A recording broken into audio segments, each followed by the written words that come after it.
नमस्कार दोस्तों, स्वागत है आपके अपने YouTube channel target with Kishan पर। आज हम चर्चा करेंगे एक महत्वपूर्ण विषय पर जो कृषि में डिजिटल क्रांति मतलब खेतों का भविष्य से संबंधित है। हाल ही में केंद्र सरकार ने 2817 करोड़ रुपए की डिजिटल एग्रीकल्चर मिशन की घोषणा की।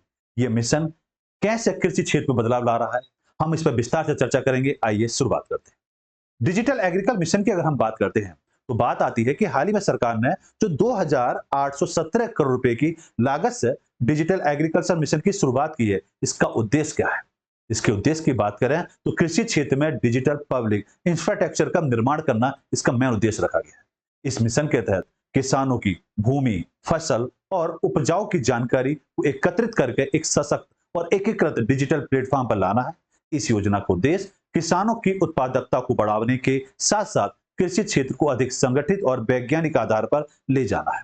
बात आती है कि डिजिटल एग्रीकल्चर मिशन के उद्देश्य क्या हो सकते हैं। उद्देश्य की अगर हम बात करेंगे तो मेरे हिसाब से पहला होना चाहिए कृषि डेटा का केंद्रीकरण। इसके तहत क्या होगा, जैसे कि किसानों से संबंधित जो डाटा है विभिन्न विभागों और प्लेटफॉर्म में जो बिखरा हुआ है, इस मिशन का उद्देश्य होगा इन सभी डेटा को एकत्रित करके एक एकीकृत डिजिटल डेटाबेस बनाना। दूसरा दूसरा होता है आपका उत्पादन और उपज की सटीक जानकारी एकत्रित रखना। इस योजना के तहत डिजिटल फ्रॉम एस्टिमेशन सिस्टम की शुरुआत की गई है, जिसमें फसलों की उपज का सटीक अनुमान लगाया जा सके। किसानों की सहायता के लिए प्लेटफॉर्म तैयार करना। यह मिशन किसानों को विभिन्न सरकारी योजनाओं जैसे ऋण और वित्त पोषण सुविधाओं का लाभ उठाने में भी मदद करेगा। चौथे की अगर मैं बात करूंगा तो सटीक कृषि और तकनीकी जानकारी को एकत्रित करना। डिजिटल एग्रीकल्चर मिशन का एक अन्य प्रमुख उद्देश्य ये सुनिश्चित करना है कि किसानों को उनकी भूमि और फसलों से संबंधित सटीक और अद्यतित जानकारी मिल सके। ये जानकारी के आधार पर किसान अपनी फसलों की पैदावार को बढ़ा सकेंगे और समय पर निर्णय ले सकते हैं। बात आती है कि डिजिटल एग्रीकल्चर मिशन के घटक कौन कौन से होंगे। घटकों को हम तीन भागों में डिवाइड करेंगे। पहला होगा एग्रीस्टेक। एग्रीस्टेक किसानों के लिए एक केंद्रीकृत प्लेटफॉर्म होगा जहां उनकी भूमि, फसल और उपज से संबंधित डेटा सुरक्षित रखा जाएगा। यह प्लेटफॉर्म किसानों को यह जानकारी प्रदान करेगा ताकि वे अपनी फसलों को बेहतर प्रबंधन कर सकें। उदाहरण हम ले सकते हैं कि कृषि में विभिन्न जानकारी जैसे फसल बीमा, मिट्टी का प्रकार और अन्य तकनीकी सेवाएं एक ही प्लेटफॉर्म पर उपलब्ध होंगी। दूसरा हम ले सकते हैं कृषि परामर्श समर्थन प्रणाली।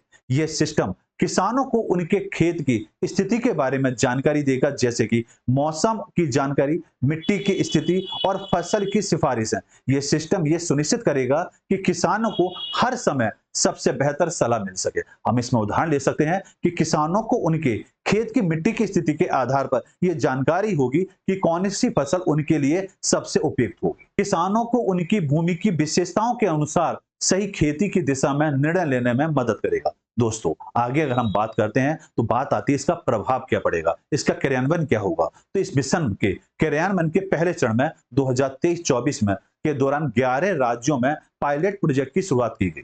इस पायलट प्रोजेक्ट के तहत फसल बोने की जानकारी को एकत्र की गई और डिजिटल क्रॉपसॉन रजिस्ट्री का निर्माण किया जाएगा।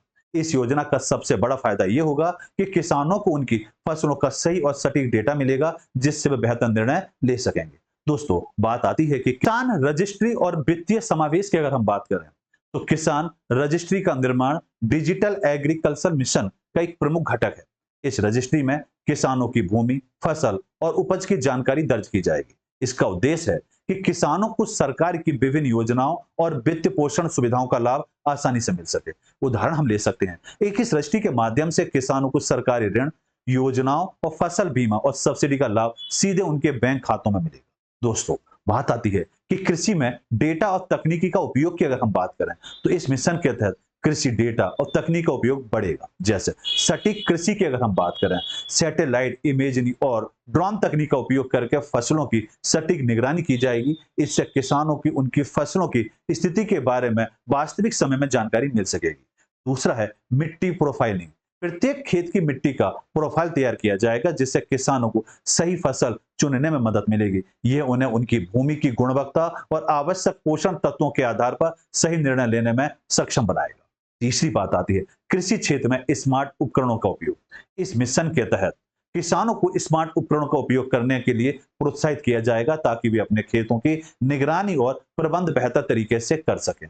दोस्तों बात आती है कि भविष्य में इसको लेकर क्या चुनौतियां रह सकती हैं। अगर उसकी बात करें तो इसके तहत हम देख सकते हैं कि चुनौतियों में सबसे पहले आएगा डेटा एकत्रित करना। इतने बड़े पैमाने पर डेटा एकत्रित करने के लिए सही ढंग से उपयोग करना एक बड़ी चुनौती होगी। दूसरी, ज्ञान की कमी। ग्रामीण क्षेत्र में किसानों के पास अभी भी तकनीकी ज्ञान की कमी है, जिससे वे इस योजना का पूरा लाभ नहीं उठा पाएंगे। तीसरा है आपका सहकारी संघों और राज्य सरकारों का समर्थन। इस मिशन में सफल कार्यान्वयन के लिए सहकारी संघ और राज्य सरकारों का पूर्ण समर्थन आवश्यक है। सुरक्षा और गोपनीयता बहुत बड़ी समस्या इसमें बनी हुई है। एकीकृत डिजिटल प्लेटफॉर्म में डेटा की सुरक्षा और किसानों की गोपनीयता सुनिश्चित करना एक महत्वपूर्ण चुनौती बनी होगी। दोस्तों, डिजिटल मिशन भारत के कृषि क्षेत्र के लिए एक महत्वपूर्ण कदम है। इस मिशन में न केवल किसानों की उत्पादकता बढ़ने में मदद करेगा, बल्कि उन्हें डिजिटल युग में प्रवेश करने में भी सहायक होगा। इसके माध्यम से कृषि क्षेत्र में एक क्रांति बदलती हुई दिखाई दे रही है, जो न केवल भारत की अर्थव्यवस्था को मजबूत करेगी, बल्कि किसानों का जीवन भी स्तर अच्छा करेगी। अच्छी लगी हो तो आप वीडियो को लाइक शेयर करें और हमारे चैनल को सब्सक्राइब करें। धन्यवाद।